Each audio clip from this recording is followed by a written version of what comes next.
Welcome to the Earning Freedom Podcast. I am Michael Santos with michaelsantos.com and prisonprofessor.com, striving to provide messages that will inspire people who are going through struggle.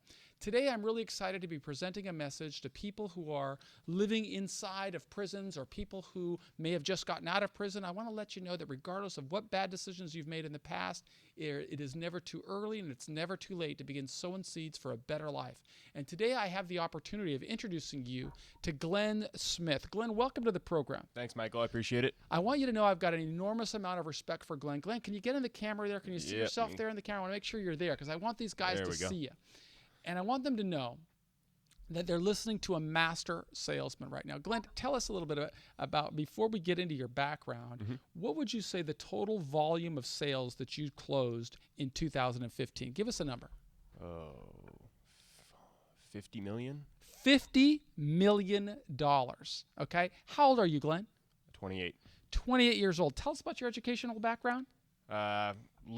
Most of high school and a year of junior college. So what makes you so significant as a salesperson? What makes you have this ability to connect with clients? And more importantly, what can you advise someone else who wants to follow in your footsteps? What can he begin doing? Tell us what your thoughts you have on that.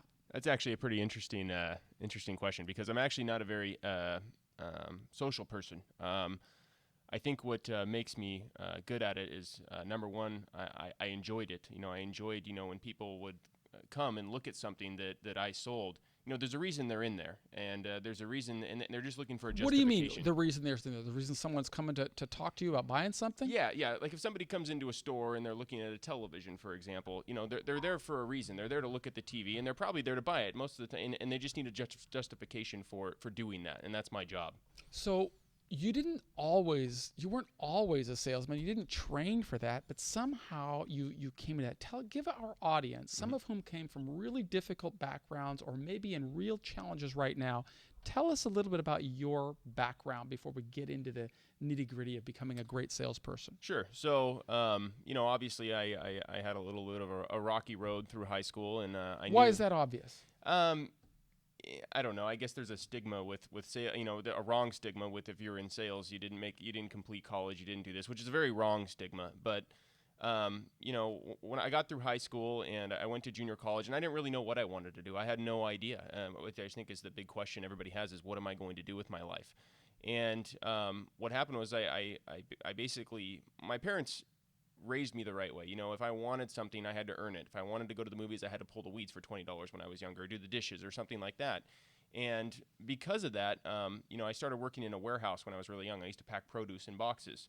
And where was that? That I worked here in Buena Park, California, and then also out in Glendale, Arizona.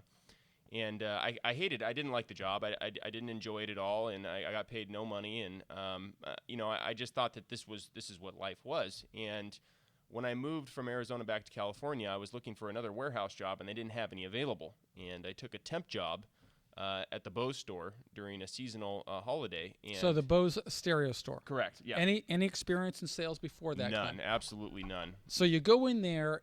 You just know that you like listening to music. You like stereos. You ask for a job. You get the job as a temporary salesman. Tell us a little bit about that experience. And how old were you? I was 18 at the time, I think. 17, 18. When you were 17 or 18 years old, had you had any trouble at all with the criminal justice system or any run-ins with any types of difficulties like that? A couple here and there. I mean, nothing too serious, but I did have I had my own problems at the time, put it that way. A lot of us do, Glen. But 18 years old, you get a job. Tell us a little bit about what you learned from that process of getting the job and how you distinguish yourself from others on the floor. So I went in there basically, and they didn't have my, I looked nothing like anybody else in there. I had a full beard, and I didn't look like a clean-cut salesperson. And I went in there, and she basically said, I remember the manager at the time, I can't remember her name, but she said, basically, we're going to have you here for a month. We just need you for the extra help. Maybe pull boxes from the warehouse and bring them out to the floor. Maybe if we need you, you can interact with customers.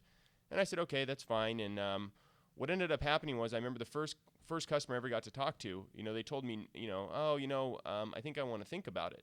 And my natural instinct was, I knew that they wanted the product after talking to them for a long time. And I knew that they just needed, it seemed to me that they needed a reason pull the trigger on it. And so I sat there and asked them, what's holding you back? Why aren't you pulling the trigger on this? I know you want it. You told me you want it. I asked you a bunch of questions about it. What's stopping you? And she told me, after everything was said and done, you know what? You're right. Yes, I'll take it. And after that, I was hooked. I loved it. And just when people come with a no, and I know that they want something and it's right for them, trying to convince them that the yes is the right answer. So what do they call that in sales when somebody is giving you this rejection or Objections. So it's an objection. Yeah. And what is the art form of a great salesperson? What he has to learn how to do? Finding out why the objection is coming up and where it's coming from. And you have to, and I think that there's a big misconception that people have this gift. That you have this gift, and yeah, there are people like that. I do have a little bit of a gift, but a lot of it was done through hard work. And anybody, if they put in the work, one of my good friends, Chris Wheeler, who you've interviewed before, is a perfect example of that. Another guy just like me, never done sales in his life, used to work at McDonald's. Now he's running his own huge company, a juice company, and he's a perfect example of somebody that put his nose to the grindstone, enjoyed the art of it, and got really good at it. Well, I'll tell you something, Glenn. A lot of the listeners who are listening to the Earning Freedom podcast are sitting inside of jails and prisons right now. And the reality is they are going to be coming back to society and finding a job market that isn't always friendly to them. Mm-hmm. And so the reality is that if they can develop the skill set that you have, their criminal background doesn't make a difference. What matters is if they can do what you successfully have mastered, sure, which is overcoming objections, which is really helping an individual understand when to pull the trigger. Sure. Mm-hmm. Now, what type of guidance might you offer to somebody who aspires to be somebody like you and close millions of dollars worth of sales and add value to society? What might he want to study? Well, listen, I mean, people are used to in life, and this aspect of it does help, is used to, everybody wants their way. And I think that's one of the things that drove me to get better at it is, at the end of the day, I do want to get my way. And the second piece of that, which is the important piece, is I was a sponge. When I first started selling at Bose, there was really no one there to teach me, and I learned a couple things here and there. But once I got into commission sales, I didn't even know, when I worked hourly at Bose, and when I found out people would pay me commission to do this, I was like, you're going to pay me that much to do the same thing I'm already doing? And they said, yeah. And at that point, I started studying the people that were successful around me, watching them, watching what they did, listening to what they said. And I soaked it up like a sponge, and I still do today. And I'm very good at what I do now. But even today, I think the people that are the best at doing this and make the most money at doing this realize that at the end of the day, you're never done learning. You can always learn something different from somebody that's not as good as you, from somebody that's better than you. Somebody will have something that you can take away. And if you study it like a college course, it'll be a full, it's like having a job you have a degree in, without having to have a degree. So let me ask you, are there some books that you might recommend or some authors that you might recommend that people in prison should be reading if they want to come out, if they're not really interacting with customers right now, but they aspire to do so? Maybe you could recommend some literature for them. Here's the interesting thing. So there are the Zig Ziglars and people like that are very good for learning fundamentals, which are important. Fundamentals are important. What I have found, and it's kind of funny for salespeople, is they typically have very short attention spans. I don't like reading books. I've never been good at it. I'll flip through it. Where I find most of my training is from people on social media, like Grant Cardone, Hardcore Closer, people like that. That I watch their short videos and short tidbits, because realistically, we all have short attention spans, and especially salespeople, the better ones. So it's better, I think, to find little videos and little things like that. There's also Grant Cardone has Cardone University, which is another great way. It's short tidbits on learning how to overcome everything, but it's basically you got to start with the fundamentals, learn the fundamentals, which are very easy to learn, and then from there you can really grow. Can you tell us a little bit about what those fundamentals are? Sure, yeah. So the fundamentals of sales is a common misconception with salespeople is that when you go to a car sales dealership, for example, and you go there and there's a big stigma around car salespeople that they're terrible and they're awful and they're annoying and this and that. And that is true in some cases, but the number one thing I think people miss out on, and I think the thing that's most important, is asking questions. A lot of people don't ask questions, and the problem is if you don't ask questions, you're just throwing stuff at the wall hoping that they'll bite at something. If you ask questions, they'll tell you exactly what you need to tell them for them to buy. They'll tell you everything you need to know. And so 3/4 of the times when I talk to clients on the phone, 3/4 of the time I'm asking questions, and the other quarter I'm talking to them. And by doing that, not only do I find out what the client wants and how I can achieve that, but also in the client's mind, they're thinking, wow, this guy really cares about me. He's asking questions about what I want. He's not just trying to shove something down my throat. And basically, my idea is for them to buy, and their idea is for them possibly not to buy. And the whole objective is to put your idea to buy into their head and make it their idea. You know that you mentioned Zig Ziglar. It's one of the statements that he's famous for having made is you help enough people get what they want, and you can get everything that you want. Yes. And you mentioned Ryan Stewman also, the hardcore closer. Tell us how you came into contact with his information. You know what? I was scrolling through my Facebook feed one day, and I saw a little post or a tag, and I clicked his video. I think he was at a real estate seminar. And, one of the hardest things when you're in training, and everybody experiences it in training, is you'll do a live demonstration in front of your fellow salespeople, and somebody will hammer you with objections, and you have to overcome them, and it's always kind of uncomfortable unless you're in the flow of things. And he was at some seminar, and he said, okay, this is good, let's do this. And he started doing it, and I was pretty impressed. He overcame very smoothly every single objection, and I was like, man, if I was a client, I would for sure buy from him. I mean, he did an awesome job at it. And ever since then, I've been following him, reading his posts, watching his videos, and it's very, very impressive. He's a very inspirational story.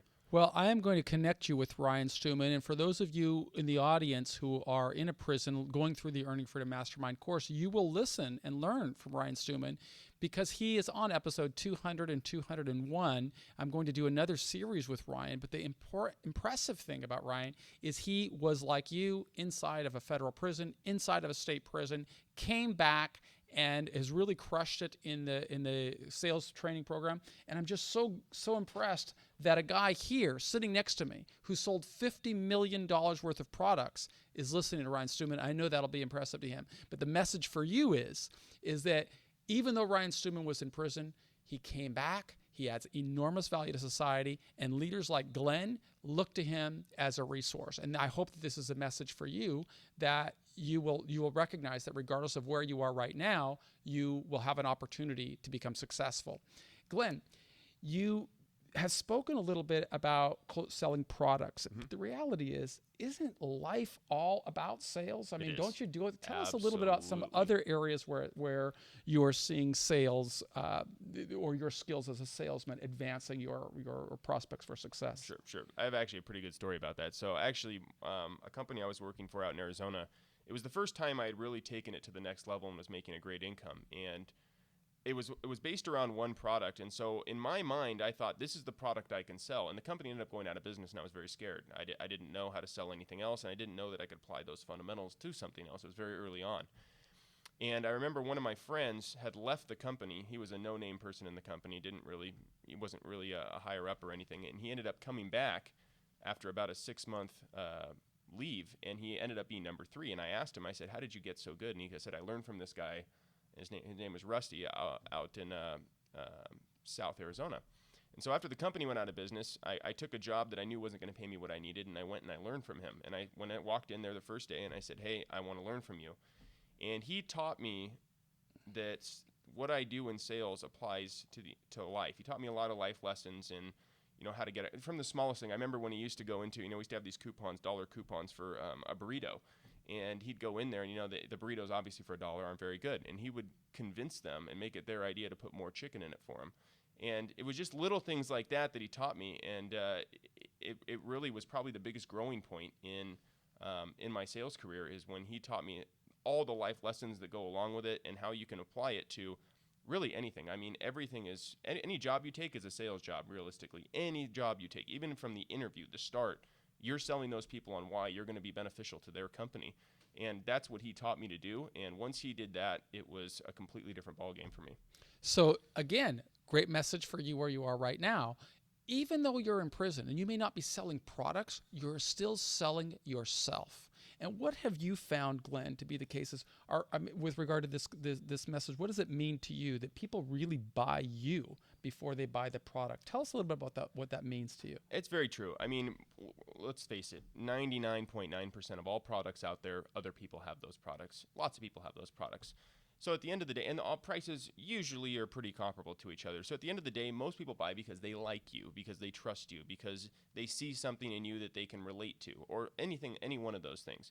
So typically, when the first thing I do is when I'm talking to somebody, is I don't talk about the product right away. I talk about them, ask about them, find out who they are. And I think that throws people off. And at the end of the day, if they're going to spend the same amount or even a little bit less money somewhere else, would they rather do that or work with me?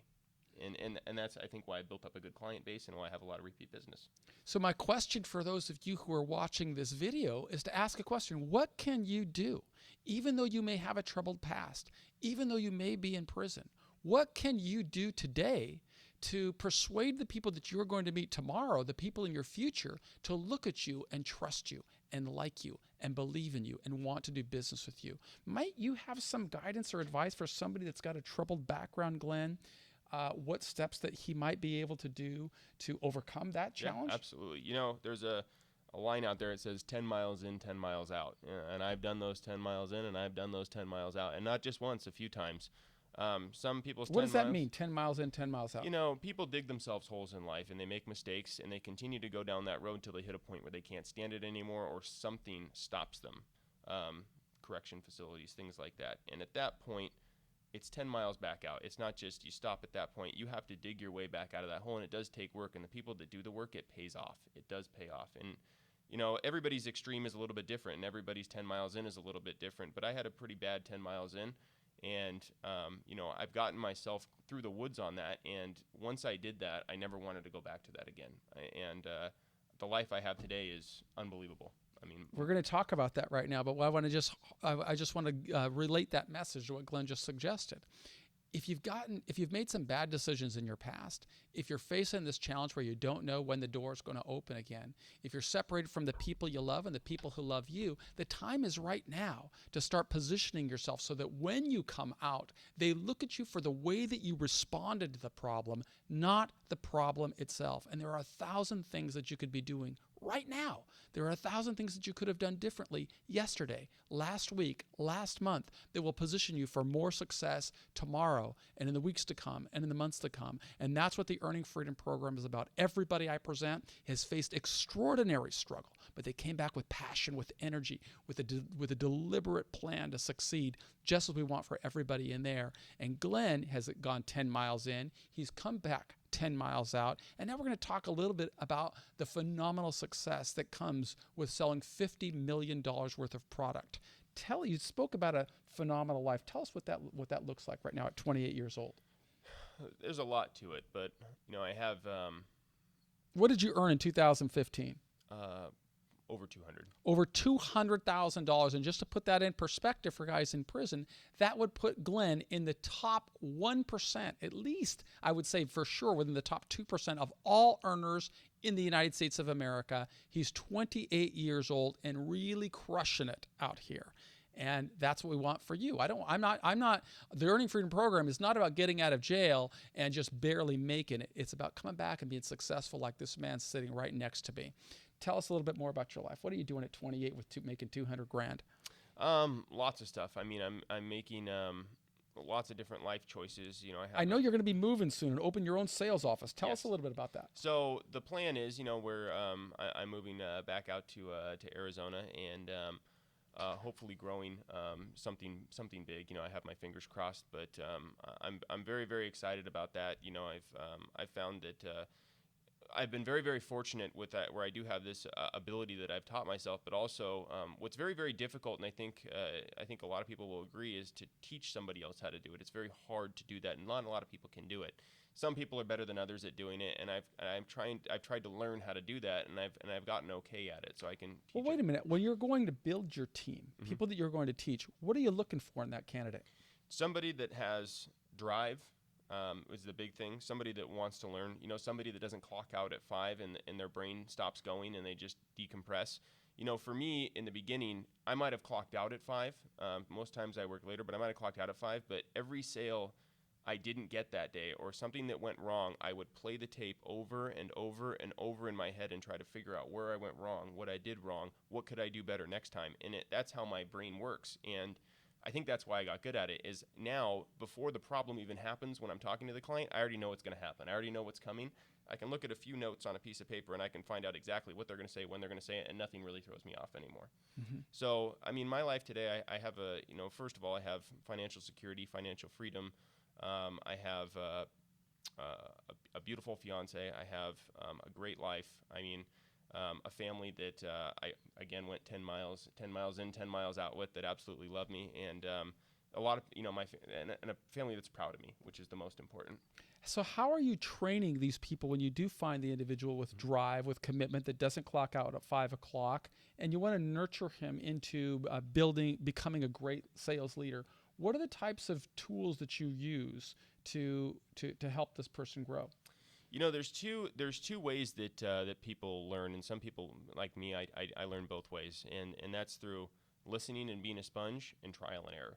And you got to realize that nobody's just going to pick up the phone or talk to a client and all of a sudden they're going to be great at it. Everybody makes errors, and trial and error is probably the most valuable lesson that you can learn.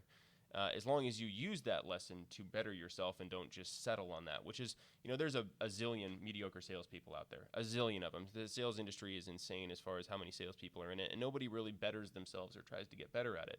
And the thing you got to realize is that, most people out there, you have to spend lots of money to get a degree. I mean, lots of money, and especially now with student loans, things like that. I mean, some people spend tons of money and they never even pay it back, and they're in debt the rest of their life. And I had that opportunity if I wanted it. Unfortunately, I blew it, so I found another path. And I think the benefit of this path is, luckily I didn't put myself into any debt, number one. And number two, because I took it seriously and I studied it like it was a college course, and I treated it like I was taking a class, and translated it into a career, that's the only reason I've been successful at it. So the people I'd be looking for are, you take somebody like, again, Chris Wheeler, going back to him. It could be anybody. It doesn't have to be somebody that has, typically people that have 10 years sales experience and are still mediocre, they're not really going to get any better, because there's a reason they're 10 years in and they're still the way they are, is because they refuse to think that somebody knows better, number one. And number two, typically I look for people that have hunger, have drive, that want something better for themselves. And that's typically what I ask in the interview. One of the first questions that I ask people, and it throws them off, is, what do you want out of life? What do you want? Like, what do you want to accomplish in 5 years? And that's the first question I ask, and that'll tell me right then and there what kind of person I'm talking to. What kind of answers do you get? Give us a range of answers that you get when you're interviewing somebody and asks that question. All kinds of different stuff. I mean, you have anything from... Give us a shallow answer. Shallow answer. Let's see. What have I heard before? I want to... let me try to think. There were some good ones I heard the other day.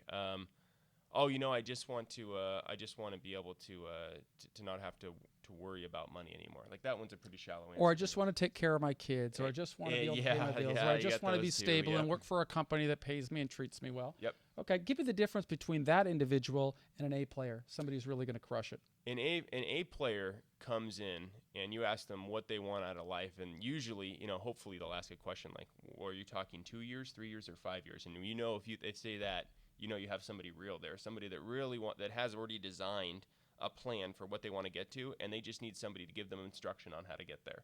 And I love those people. But you also get people that say, I want to get a nice house, and I want a nice car, and I want this and I want that, and usually material, which is fine too. I mean, lots of people are driven by material things as well.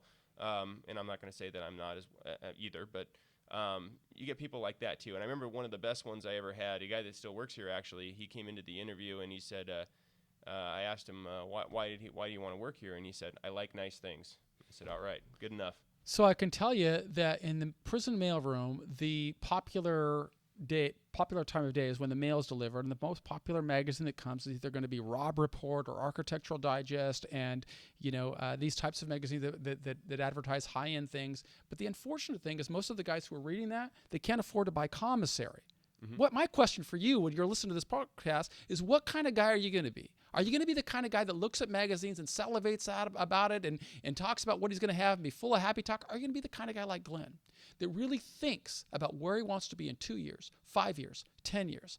That's what you learn in the Earning Freedom Mastermind course. It's what every successful individual I've ever interviewed talks about. And you're going to hear a successful individual respond to that question right now. Glen, tell us where you're going to be in 5 years. Well, my plan for 5 years is to be married, have a couple kids, have an awesome life, being able to provide them with every opportunity that I was provided with, but unfortunately didn't take advantage of. that's really what I want. Is I think the biggest thing for me is to be financially free, continue to be financially free, which is a huge burden off of your life. To be happy, to have kids, because at this point I have the ability. So all I need to do is make sure, the biggest enemy of somebody that is good at it is sometimes they rest on their laurels. They get set and they kind of go in autopilot. And I'm guilty of that because I can do it in my sleep almost now. So I go into autopilot sometimes. And I think for me, where I want to be in 5 years, it's important to keep my eye on the prize and on the ball and make sure that I stay on top of it, because great things will come if I do apply myself. So if I'm going to challenge you a little bit more, press the button a little harder, let me ask you, what does that mean? I mean, you're financially successful. I mean, we've interviewed people on the podcast that run billion-dollar companies. We've interviewed people on the podcast that make $1 million a year. What does that mean to you? There's never a far enough limit to where you can push yourself, is what I believe. And it's not just I've always found that if you do your job and you learn how to do it well and you sell, the money will always come. I've never been worried about money. As long as I do my job and I produce, the money will come. So the biggest thing for me is that I sit in a place where I'm very good at something and I start to get bored because I'm good at it. So it's like I need to push myself harder and learn something else or take it to the next level. So who knows where I'll be in 5 years? I may still be doing a higher level of this. I may be doing something completely different, but the important thing is to always take that next step up, to continue to challenge yourself. So we're here, just so you know, we're here filming this on a Sunday afternoon in beautiful Orange County, California. Glen could be anywhere. He's not working today, but he's here in the office. He's here in the office. Why? To further his craft, to continue focusing on being the best in the world at what he does. And regardless of where you are, that's what a winner's always doing. It doesn't matter time. He spoke about 5 o'clock issues. He spoke about, always trying to develop and hone his craft. And if I ask him this question, as I'm going to right now, I have no doubt that he's going to give an answer. Glen, tell us what you did yesterday to advance this plan of where you want to be in 5 years. Walk us through your day yesterday. So yesterday, even though I'm very, very, very busy packing for the move, that was not an excuse to not work for me. So, the biggest thing with what I do is there's basically no limit to the amount of sales pitches I can do a day. I can do as many as I want or as few as I want. And the biggest thing yesterday, even though I was busy packing and I relayed that to my clients on the phone, I still didn't miss one pitch or give any pitches away. I took every single one I could. And that's part of the thing for me is making sure that I stay on top of myself to continue to push myself as hard as I can. So again, whether it's Saturday, Sunday, Monday, Tuesday, Wednesday, Thursday, or Friday, I work for what I want, for my dream and what I want to accomplish. And tell me something, Glen. You're going to be hiring quite a few people as you open your new office. I would like to ask you, what thoughts would you have if an individual came to you and you asked him about his background and he told you, yeah, I served a lot of time in prison? How would that influence your decision? It doesn't. The way that a person is, I'm pretty good at reading people, which is another reason that I've been successful, is I understand people and I know when they're telling the truth and when they're not telling the truth. And I can tell you, everybody's had struggles. I've had struggles. You've had struggles. Everyone's had struggles. And that makes no difference. The type of person you are dealing with that moment, people make mistakes. It's human nature. People make mistakes. And that doesn't define that person. I don't believe that. I believe everyone should get second chances, hopefully get second chances, third chances, whatever. People make mistakes. So I don't judge people based on what they've done. I judge people based on what they are currently doing and what they will do. That's all I care about. So an individual could overcome that objection, is what you're saying. Sure. Is if they don't have formerly incarcerated people, if an individual prepares himself well, sows the right seeds, demonstrates they can add value, you're telling me that's the way that he's going to overcome that objection. Absolutely, hands down. And that'll be anywhere. I mean, most places will say, I've had, and just to give you an example, again, I don't have a degree. I've gone into places, and I won't name the company on the phone here, but or on the webinar here, but there was a company I went into, and I went into the interview, and they needed a degree for me to work there. And they were very, very, how do I say it, arrogant, rude to me, this, that, and the other thing. And basically I went through the interview, and then the final test for the interview was on the phone. It was a phone sales job. And so basically an employee from the company calls your phone, and you have to try to sell them on their product and overcome objection. And I can tell you that nobody in their company had met somebody like me before, because the lady who works at that company got so uncomfortable she hung up on me because I wouldn't take no for an answer. And they came back in and they said, you know what, we want to hire you. And I said, no, I don't want the job, thanks. I just wanted to show you what you were missing out on, and I walked out. And see, that's the thing is there's no barrier that you can't cross. If you present yourself in the right manner and show someone who you really are, there's no barrier you can't cross. You can do anything. Glen, that is awesome guidance for people who are living without struggle, living in struggle, living without hope. I want you to know that you're listening to an individual who sold more than $50 million worth of product. I can verify it because I work with the same organization, and I know he is the superstar here. He may be one of the youngest guys here, but he is the superstar here. And Glen, the last statement or question I want to ask you is really going to, I'm asking it for the fellas inside. Uh-huh. What did I miss? What didn't I ask you that I should have asked you? Is there anything that you think that I missed in this interview when I'm trying to reach out, something that you may have wanted to have learned from a guy like you when you were 18, 19, 20 years old, or maybe one of the people that you are going to be interviewing? Is there a question that I missed that I didn't ask because you gave us so much valuable information here, but there may be something I missed and I don't want to leave it out. You were pretty thorough. I'm trying to think of something right now, and nothing's come to mind. Well, you got a guy coming to work for you, okay? Correct. Mm-hmm. He's a young guy coming to work for you. He says, boy, I want to be Glen Smith. Mm-hmm. What do you want to tell that guy? Kind of like I said earlier, you know, it takes it, and it sounds boring. You know, I don't have any awesome quote or line or something for that, but it really what it takes is what it takes to be good at almost anything. You have to have an unstoppable drive to accomplish that. Whatever it takes, you have to do it. There's nobody that goes through life, you know, putting a half effort into it that gets where they want to go. You know, nobody does that or never gets to where they want to be. Some people are comfortable living in mediocrity and some people aren't. And for the person that doesn't want to live in mediocrity, it's all about the drive and the push to do whatever it takes to make that happen, because you might pay for it right now, but the payoff will be great and you won't have to pay as much down the line. Let me just give a couple of recaps here that I want to share with those in the audience today. Glen is a guy who never stops learning. He said that even when he is looking through social media, he is looking for individuals who can coach him, who can help him become better. He is an individual who's always thinking about the future.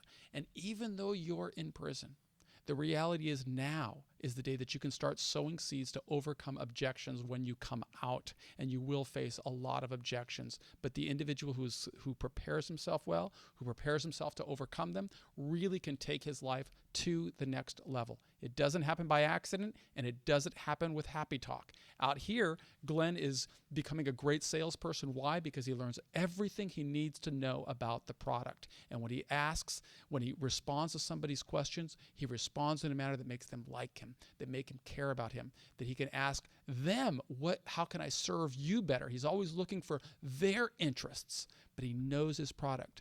My challenge to you is to make sure that you know who you are. Know that you are going to meet with a case manager. You are eventually going to meet perhaps with a parole officer or a probation officer or an employer or a creditor. To the extent that you sow seeds right now, you will persuade people to see you as something different from the bad decisions that put you in there or the whatever circumstances put you in there. The reality is that you start today preparing for success. And it's my hope that you can reach out to a guy like Glen and persuade him that you can bring value, make sure that you can answer the types of questions he is going to ask you. Where are you going to be in 5 years? Where are you going to be in 10 years?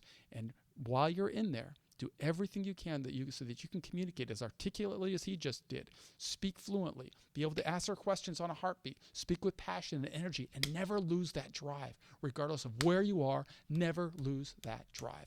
I'm Michael Santos with the Earning Freedom Program, and I want to thank you for being a part of this. I want to thank you, Glen. Thanks, Michael. You are awesome. Appreciate it. I wish you success on your next venture, and I want to thank you for helping me inspire guys who are living without hope. Absolutely, anytime. Thank you, bro.